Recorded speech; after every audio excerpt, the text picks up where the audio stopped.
Hi, my name is Anne Rabbitte and I'm a candidate in the upcoming general election. I would like to continue representing the people of East Galway. I have 5 key priorities if I'm elected.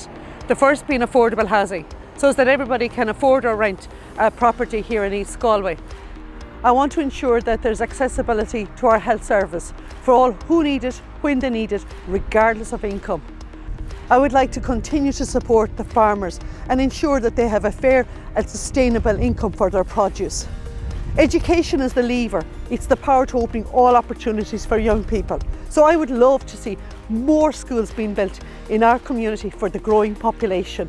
And finally, transport is the misery of all of us here in East Galway. We need to ensure that we have more public transport accessible right throughout our entire community. On election day, please remember Anne Rabbitte and return a strong voice to Dáil Éireann to ensure that your causes and my causes are well represented.